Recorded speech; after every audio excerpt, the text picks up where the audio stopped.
Salam Indonesia, Anda menyaksikan berita terkini bersama saya, Madis Kedenkarang. Pemirsa, pandemi COVID-19 membuat semua pihak mulai beradaptasi dengan kehidupan baru, tak terkecuali di dunia pendidikan. Pada masa pandemi, aktivitas dunia pendidikan mulai mengalami perubahan dari tatap muka ke daring maupun hybrid. Adaptasi ini perlu dilakukan seiring perkembangan COVID-19 di dunia yang juga terus bermutasi. Apalagi saat ini muncul varian baru yakni Omikron. Ini harus disikapi serius.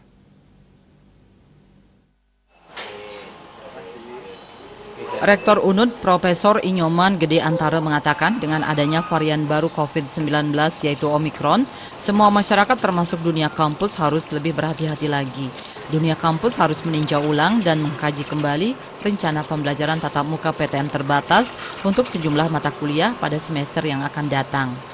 Sistem pembelajaran hybrid mungkin pilihan yang paling memungkinkan untuk kedepannya, meski untuk praktikum tetap harus dilakukan secara tatap muka dengan wajib menerapkan protokol kesehatan yang sangat ketat.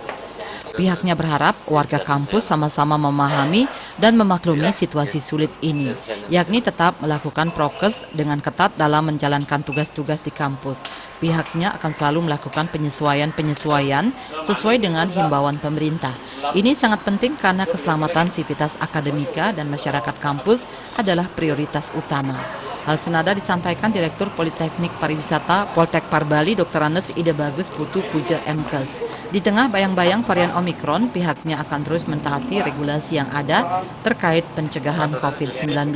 Untuk itulah penerapan protokol kesehatan, baik secara personal maupun kelompok di lingkungan kampus akan terus dijalankan, termasuk juga melengkapi fasilitas kampus sesuai dengan aturan dan persyaratan yang mendukung pencegahan COVID-19. Direktur Politeknik Negeri Bali PNB Inyoman Abdi SE M. Eko mengatakan, PNB sebagai perguruan tinggi vokasi, pembelajaran praktikum memang lebih banyak dilakukan secara tatap muka. Namun demikian, pihaknya tidak ingin terjadi klaster baru akibat pertemuan tatap muka ini. Untuk itu, pihaknya selalu mewanti-wanti agar penerapan protokol kesehatan merupakan harga mati. Andika, Bali TV. Untuk mencegah penyebaran COVID-19, ingat pesan Ibu selalu terapkan 3M, wajib memakai masker, mencuci tangan, jaga jarak, serta hindari kerumunan. Dengan penerapan perilaku 3M, Indonesia segera terbebas virus corona menuju Indonesia maju. Update terus informasi Anda dengan subscribe dan like YouTube channel Bali TV @newsbalitv. Tetaplah bersama Bali TV. Salam Indonesia.